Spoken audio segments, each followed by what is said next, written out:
The ink hadn't even dried on the paper, yet Zuri Daniels already felt as though she had signed away more than 9 months of her life. She had signed away her peace. Her hands trembled slightly as she placed the pen down on the final page of the surrogacy contract. A contract worth enough money to keep her afloat in Seoul for years. Enough to pay debts she never spoke about. Enough to finally breathe. But something in her chest tightened instead of loosening. "Congratulations, Ms. Daniels," the attorney said with a rehearsed smile, snapping the folder shut. "You are officially bound to Kang Enterprises' private medical program. You'll meet Mr. Kang shortly." Mr. Kang, the man whose name alone made people lower their voices. Zuri tugged the sleeves of her thrifted sweater down nervously. "Right, okay." She was brought to a waiting car, sleek, black, and silent as a shadow. The driver didn't speak. He only bowed slightly before opening the door for her. As the car sped through the city, Zuri's heartbeat picked up. The buildings grew taller, the neighborhoods cleaner, the gates higher. She knew wealth, but this was something else. Power. Cold, glittering, sharpened power. The car finally stopped in front of a mansion so large and silent it didn't feel real. More fortress than home. Zuri swallowed hard. High iron gates. Frosted glass walls. Rows of cherry blossom trees that looked sculpted instead of grown. And men in suits standing so still they seemed carved from stone. Whatever world she had just agreed to enter, she wasn't ready. A woman in a dark uniform led her inside. "This way, Ms. Daniels. Mr. Kang is expecting you." Expecting. The word felt heavy. The interior was colder than the Seoul winter white marble. Silver lighting. Everything sharp and perfect. Not a touch of warmth anywhere. And then she saw him. Jae-Min Kang stood at the far end of the massive room. His back turned. Hands clasped behind him. His posture radiated command like the room itself answered to him. He turned slowly at the sound of footsteps. Zuri froze. He was beautiful in a dangerous way. Tall, broad-shouldered, dressed in black tailored perfection. His eyes were dark, unreadable like deep water with secrets at the bottom. But his expression was nothing. No smile. No welcome. Just silence. Zuri bowed slightly. "Mr. Kang. I'm Zuri Daniels." His gaze traveled over her, calculated, assessing, but not inappropriate. Like she was a puzzle piece he was trying to understand. "You've signed the contract," he said quietly. Not a question. A statement. "Yes." "Good." His voice was smooth but icy. "Your well-being is now directly tied to mine. You will not lack anything." Zuri nodded, unsure what to say. "But," he continued, taking a slow step closer, "I expect full cooperation. No surprises. No complications." Her breath caught as he stopped an arm's length away. His presence was overwhelming, commanding without raising his voice. "I understand," she managed. For the first time, something flickered in his eyes. A shift. Curiosity. "You're not afraid?" he asked. Zuri hesitated. "Should I be?" A pause. Then very briefly Jae-Min's lips curved. Not into a smile, but into something sharper. Almost amused. Almost impressed. "Most people are." The air thickened between them. Zuri couldn't tell if she wanted to step forward or run. As he studied her again, his expression changed, not noticeably, but enough. Something about her unsettled him. She wasn't trembling. She wasn't shrinking. She wasn't whispering like others did around him. She stood there steady, brown-eyed, nervous but unbroken. And Jae-Min Kang, the man who feared nothing, felt the faintest disturbance in his controlled world. "This arrangement," he said softly, almost too softly, "is meant to be simple, professional, detached." Zuri nodded again, her palms damp. "I know." His eyes lingered on her a second too long. "Good.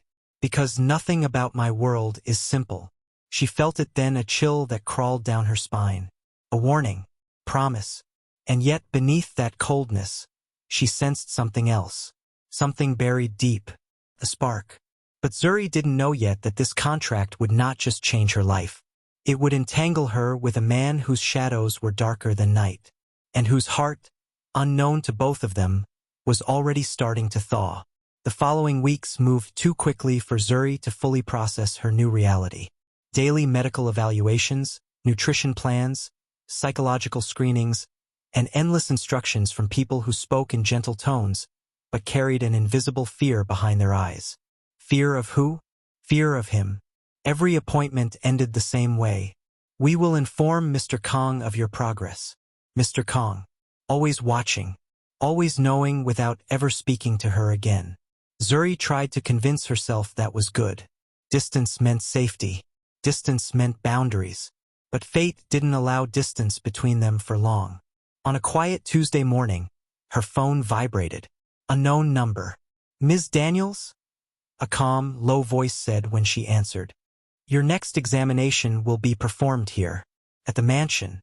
My physician prefers a controlled environment. Zuri swallowed. Is everything okay? His voice didn't waver. Everything is fine. I simply prefer precision. Before she could respond, the line went dead. He never said goodbye. Zuri's heart raced as she stood in the towering foyer of the Kang mansion again. She expected to be guided straight to the medical room. But instead, the same uniformed woman from before said, Mr. Kang wishes to see you first. The woman didn't answer. Of course she didn't. Zuri followed the silent hallways until she was led to a set of glass doors. When they opened, she saw Jae-Min standing on a balcony overlooking Seoul. The winter wind whipped through his dark hair, but he didn't flinch. He looked like a statue carved from shadow and discipline. Come closer, he said without turning. Zuri hesitated before stepping out beside him. The city glittered below like a field of stars. Jae-Min finally looked at her. You've been progressing well, he said. She frowned slightly. You asked me to come here to tell you that? No, he leaned on the railing slightly. I wanted to see you. Her heart tripped over itself. Why? She asked. His gaze softened, but only by a fraction. Because I prefer to evaluate important matters personally. Am I an important matter? Another pause. Yes. The word fell between them like a weight. Zuri looked away, flustered. I'm just fulfilling a contract. Contracts can still be delicate, he said quietly. And fragile things must be monitored closely. Zuri's brows knit. You think I'm fragile? His eyes moved over her slowly, intentionally. No, that's the problem. He turned fully toward her, hands sliding into his pockets. You don't react like others do. You don't bow, or whisper, or avoid my eyes. Should I? She asked. Most people find it safer. And what do you find safe, Mr. Kang? The corner of his mouth twitched. Nothing, he said simply. That's why I survive. Zuri didn't know what to say. She wasn't used to men speaking in riddles with eyes that felt like storms barely held in place. He gestured to a seat inside. Sit. I want to ask you some questions. She sat slowly. He remained standing, as if lowering himself wasn't in his nature. Where are you from originally? He asked. Chicago, she answered cautiously. But I moved around a lot. Why Seoul? She opened her mouth, closed it, then sighed. I needed a fresh start. From what? Zuri's throat tightened. From everything. He didn't push. Instead, he asked quietly, Are you lonely here? The question shook her more than she expected. I manage, she whispered. What does that mean? It means you lie convincingly, but not well. Her lips parted. How would you know that? His voice was lower when he answered. Because I do it every day. For a moment, neither of them spoke. It wasn't warm. It wasn't romantic. But something was building something neither of them meant to create. Jae-Min's phone buzzed. He glanced at it, then silenced it without answering. A dangerous decision, judging by the tension in his jaw. Zuri noticed. You didn't have to ignore that. I did, he replied. I'm not finished with you. Her stomach twisted. He stepped too close. Not touching, but close enough that she could feel the heat radiating from him, conflicting with the cold king he appeared to be. His voice dropped. This arrangement was supposed to be clinical, emotionless. But you are not emotionless. Zuri's pulse quickened. Neither are you. For the first time, Jae-Min inhaled sharply like she had struck a nerve he didn't know he had. A knock on the door saved them. "Mr. Kang," the physician called. "We're ready." Jae-Min's eyes lingered on Zuri before he straightened and stepped back into his icy shell. "Let's proceed." But even as they walked, she felt his gaze on her. Not calculating, not evaluating, searching. And Jae-Min Kang, cold king of Seoul's shadows, realized something unsettling. He wanted to understand her. He wanted to study her. He wanted more. The day started too quietly. Zuri had left the mansion after her morning appointment, insisting she could return to her small apartment and continue her normal life for at least a few more weeks. Jae-Min didn't argue, but the sharp glint in his eyes suggested he didn't like the idea. "You will have security nearby," he said simply. Zuri laughed it off. "I don't need bodyguards. I'm just pregnant, not..." Zuri. Her name on his tongue stopped her cold. "You will have security nearby." There was no room for negotiation. But the moment she stepped away from the mansion grounds, she felt exposed. Like the world was watching her. She brushed it off. She had to. She didn't want to live in fear yet. By evening, the sky had dimmed to a moody gray, the kind that hugged Seoul's buildings in a heavy blanket. Zuri walked from the bus stop to her apartment, clutching her coat closer against the biting wind. Her fingers trembled, maybe from the cold, maybe from the memory of Jae-Min's eyes following her as she left. Her apartment was only a 2-minute walk from the main road. She had done it 1,000 times. But tonight, the alley felt different, too quiet, too still. A trash bin clattered in the distance. Then silence. Zuri's steps slowed. She reached for her phone, her instincts prickling. A voice echoed from behind her. "Zuri Daniels?" She stopped. The man who stepped from the shadows wasn't dressed like a passerby. Black clothes, a mask partially covering his face. Gloves. Her heart lurched. "Sorry, you've got the wrong." "No," he hissed. "We have the right person." Zuri turned to run. But another man appeared at the mouth of the alley, and another near the exit. Trapped. Her breath hitched. Sweat chilled her spine. She swallowed hard. "Listens. I don't have any money. If you want." "We don't want your money," the first man said, stepping closer. "We want a message delivered." "To who?" Zuri whispered, though she already knew. The leader smiled beneath the mask. "The man who thinks he can't be touched." "Jae-Min." They lunged. Zuri gasped, stumbled backward, hitting the wall. Pain shot up her arm. Her other hand flew protectively over her stomach. Don't touch me. Please." The second man grabbed her wrist. She kicked, screamed, fought.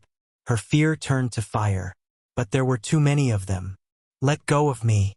Just then, a deafening crack echoed through the alley. A gunshot, not at her, into the air. Zuri froze as black-suited figures stormed into the alley like a tidal wave. Jae-Min's guards. "Step away from her," one barked. The masked men scattered, but they weren't quick enough. 2 were tackled instantly. One sprinted down the alley, but a guard caught him by the collar, slamming him into a wall. The alley exploded with chaos, shouts, blows, the sound of bones cracking. Zuri sank to the ground, shaking violently. She clutched her abdomen, gulping down air. One of Jae-Min's men rushed toward her. "Ms. Daniels? Are you injured?" "I'm fine," she stammered. "The baby. We'll get you to safety immediately." Zuri was ushered into a familiar sleek black car. Her breath came in panicked bursts as the door closed. Then it opened again, and he got in. Jae-Min. His presence slammed into space like a storm. His eyes didn't blink, didn't breathe, didn't soften. They burned. Zuri. Her name wasn't gentle this time. It was a low growl layered with fear he refused to show. "Are you hurt?" he demanded, moving closer, hands hovering over her arms, her face, her stomach, but not touching. "Not yet. I'm okay," she whispered. "They didn't get the chance. Your people came in time." He closed his eyes briefly, exhaling through clenched teeth. Then his hand brushed her cheek barely, but enough to make her breath catch. It wasn't a caress. It wasn't ownership. It was confirmation. She was alive. What did they say to you? He asked, voice razor-sharp. They said they wanted to send a message, Zuri whispered. To you. A muscle in his jaw twitched. The temperature in the car seemed to drop. And the message, he said coldly, has been received. He signaled the driver. Take us home. As the car pulled away from the alley, Zuri blinked at him. Home? You mean your mansion? Jae-Min turned to her fully, eyes dark and absolute. You are not setting foot in that apartment again. But, no. The command in his voice was final. Unshakable. Undeniable. You are carrying something that belongs to me, he continued, softer but more dangerous. And you were nearly killed under my watch. His fingers brushed her hand. Barely. But it felt like a vow. You will live under my roof, he said. Under my protection. Under my eyes. Zuri's throat tightened. Not from fear. From the terrifying, impossible warmth blooming in her chest. Because for the first time, Jae-Min wasn't cold. He was furious. He was shaken. He cared. And that was far more dangerous than the attack itself. Zuri had seen luxury in magazines, on shows, through store windows she could never enter. But she had never lived inside it. Not like this. Not under the roof of a man like Jae-Min Kang. The moment she stepped out of the car, 2 guards fell into formation behind her, not to intimidate her, but to shield her. Her heart still raced from the attack, but the mansion's towering glass walls made her chest tighten for a different reason entirely. This place didn't look like a home. It looked like power carved into architecture. Cold, quiet, beautiful, just like its owner. As the doors shut behind her, Zuri felt the weight of a new reality settle on her shoulders. She lives here now, under him, under his world, under his rules, and she didn't know if she should be relieved or terrified. A woman in a traditional hanbok bowed deeply. Welcome back, Agassi. Your room is prepared. Agassi? Zuri echoed. It means young lady, Jae-Min said from behind her. It means you are someone to be respected here. The way he said it made her throat tighten. Zuri followed the staff to a large room larger than her entire apartment with warm floor panels, soft lights, and a balcony overlooking the gardens. But she wasn't alone. She could feel him standing behind her, watching her take everything in. Is this my room? Yes, he said quietly. You'll be safe here. She turned toward him. Jae-Min didn't look at the room. He looked at her, and for once his eyes weren't cold. There are conditions, he said, stepping inside the room. Her eyes followed him like he was gravity itself. Conditions? She repeated. Yes. His voice softened, but only slightly. You won't walk outside without security. You won't go to your old neighborhood.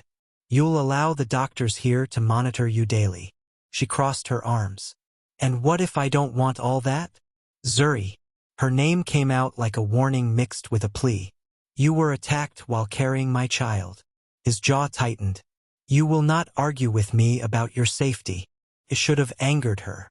Instead, it warmed something in her chest. Fine, she murmured. But you can't lock me in here like a prisoner. He let out a slow breath. No, this house is yours to move through freely. Except your wings, she teased. A flicker of something surprising, amusement, lit his eyes. You assume I need distance from you, he said. Don't you? She shot back. Silence. The air thickened. Then he stepped back toward the door, his control snapping into place.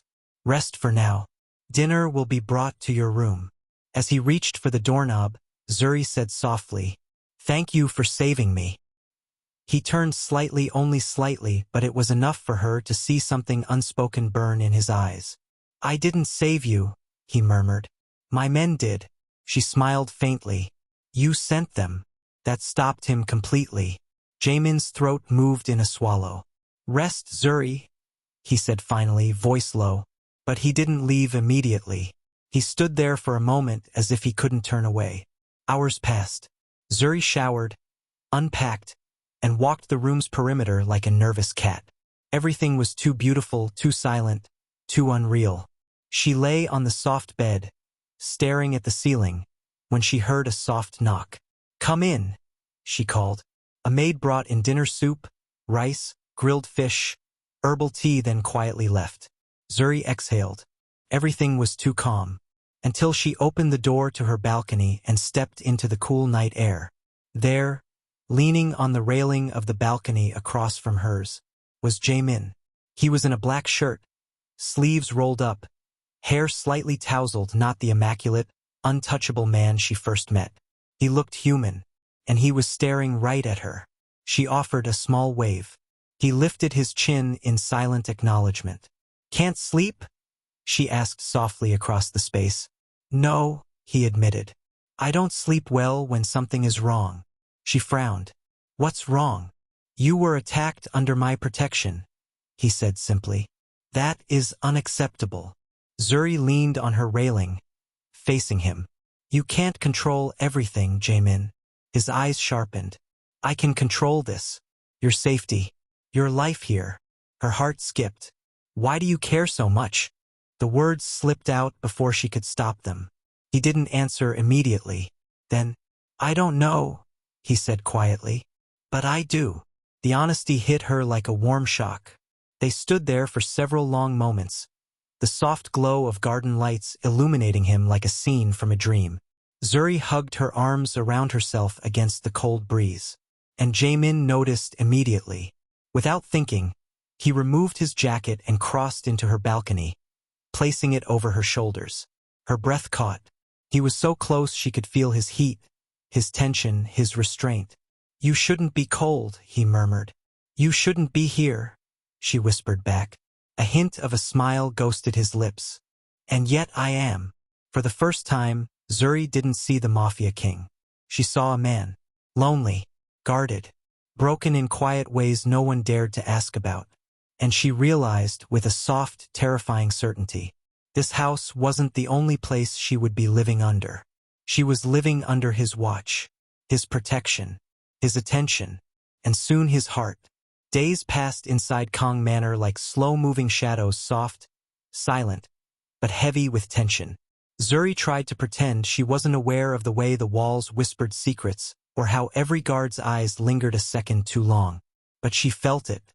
This house wasn't simply luxurious. It was a fortress. And she was living inside the heart of its king. Since the attack, he'd stopped treating her as just the surrogate. He no longer dismissed her presence or kept his distance like she carried a disease. Instead, he hovered. He watched. He appeared in the same room she entered, too often for coincidence. Yet he said nothing. Zuri pretended not to care, but her heartbeat told the truth. She sat at the long marble dining table, quietly eating fruit and toast, when Jae-Min walked in. No footsteps, no sound, just presence, cold, intense, masculine. He wore a black suit as if it were armor, hair slicked back, jaw sharp enough to cut diamonds. He didn't glance around.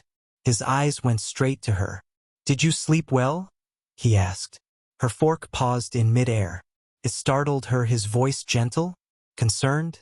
"I slept fine," she muttered, confused. "Thank you." He poured himself tea. "That room is on the east wing. It gets cold at night. If you need it adjusted, tell Mrs. Park." Zuri blinked. This was the man who once signed documents without looking at her. This was the man whose first words to her were, "Follow the rules and we won't have a problem." Now he was asking if she slept well. Something was shifting, and it terrified them both. Later that afternoon, Zuri walked into the garden for some fresh air. She needed space from the guards, the tension, and especially Jae-Min. But the moment she stepped outside, she realized she wasn't alone. Jae-Min was already there, sitting beneath a cherry blossom tree, sleeves rolled up, staring at the pond like he was trying to decipher his own reflection. He didn't notice her at first, or maybe he did and didn't show it. Zuri walked quietly, trying to pass by without disturbing him. But of course, that was impossible. "Are you avoiding me?" he asked, without turning his head. She froze. "And no," she said quickly. "I just needed air." "And you thought I'd steal it?" The corner of his mouth lifted barely. Not a smile. More like a crack in the ice. Zuri crossed her arms, trying to gather confidence she didn't feel. Well, she said, you're always looking at me. That kind of attention is uncomfortable. Finally, Jae-Min turned to her. His gaze softened dangerously, beautifully yet held a strain, like he was fighting something inside himself. You're carrying my child, he said quietly. Your safety matters. That's not the only reason, she whispered before she could stop herself. Silence fell. Not empty silence. Charged silence. A wind swept through the garden, scattering pink petals around them like a scene from a forbidden romance. Jae-Min's jaw tightened. He looked away first, because she was right, and he hated that she was right. That evening, Zuri found a small box outside her bedroom door. Inside it was a pair of noise-canceling sleep earbuds and a card with a handwritten note. To help you sleep better. She stared at the initials, stunned. The Mafia king, the cold billionaire, the man who trusted no one, was taking care of her. She placed a hand over her stomach instinctively. This is getting complicated, she whispered. As she lay down, she couldn't ignore the truth anymore. Jae-Min Kang was not just cracking. He was melting, and she was the fire doing it. Jae-Min Kang was a man known for three things: control, discipline, and distance. He'd built empires with them, buried enemies with them, and kept every emotion locked behind an iron door that no one, not even family, could open. But Zuri Daniels? She wasn't knocking on that door. She was breaking it. It was late past midnight. The manor was quiet, guards stationed everywhere. The city beyond the gates glowing with cold soul lights. Zuri should have been asleep, but nausea had dragged her out of bed. Pregnancy was hitting harder this week. Morning sickness, mood swings, unusual cravings. She tiptoed to the kitchen, wearing an oversized hoodie and fluffy socks, hair messy, face sleepy. She didn't expect anyone else to be awake, especially not him. When she opened the kitchen door, she stopped abruptly. Jae-Min was standing there, alone.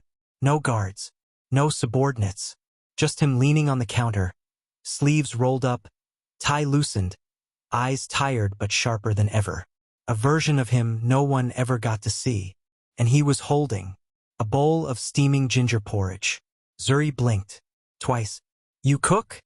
She asked, half in shock. He almost smiled. No, but I can follow instructions. On the counter sat a handwritten recipe card from Mrs. Park. He'd been cooking for her. For her. Her heart stumbled. Jae-Min approached her slowly, the bowl in his hands. He wasn't the mafia boss right now. Not the cold king. Not the unreachable billionaire. He was just a man. A man looking at her with concern threaded through every guarded breath. You've been sick the past few days, he said quietly. I asked Mrs. Park what might help. You noticed? She whispered. His jaw tightened, like he regretted admitting it. I notice everything. He gently placed the bowl in front of her. Eat. His voice was soft, firm but soft, the kind that held power but also cared he didn't know how to hide anymore. Zuri sat down, stunned. He pulled out the chair beside her, not across from her, and sat too close. Her heartbeat betrayed her. She took a spoonful, and warmth spread through her chest. It's good, she murmured. Jae-Min leaned back slightly, relief flickering in his eyes. I'm glad. They stayed quiet, intimate, and unplanned. The kitchen felt warmer than any room in the entire mansion. Then it happened. The slip. Zuri's hand trembled slightly.